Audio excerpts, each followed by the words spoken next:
Hallelujah. मेरे प्रियो, हम जब कभी-कभी ऐसा होता है कि जब हम प्रार्थना में बैठते हैं तो शैतान हमारे जो ध्यान है उसे भंग करने की कोशिश करता है और शैतान हमें लज्जित करने के लिए हमारे मन और हृदय में बुरे विचार और बुरे-बुरे भावनाओं को वो डालता है। हालेलुया।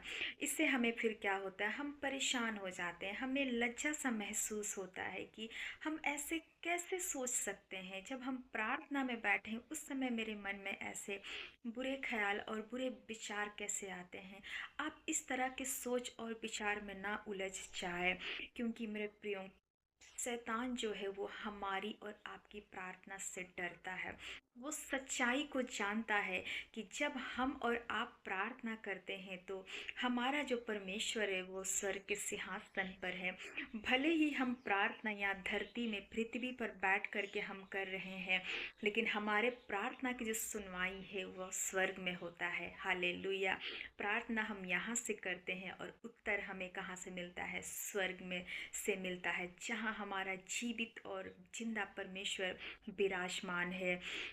इसलिए वो चाहता है कि हम प्रार्थना से शैतान हमें विचलित करे, हमें हमारी प्रार्थना और ध्यान की जो अवस्था है उसे वो भंग करे। लेकिन आप अपने आप को दोषी ना ठहराए, लेकिन जैसे ही आपको ये चीज़ महसूस महसूस होता है कि मेरा ध्यान भटक गया, आप फिर से अपना ध्यान को परमेश्वर की ओर लगाए, क्योंकि शैतान बस हमें विचलित कर सकता है लेकिन वो हमें चुरा नहीं सकता है।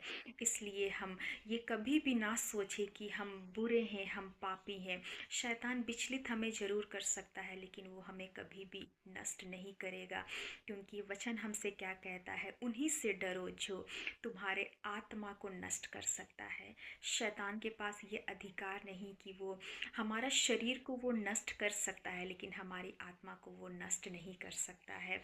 आप अय्यूब के जीवन को स्मरण करें मेरे प्रियो। हालेलुया। इस वचन के द्वारा आशीष मिले।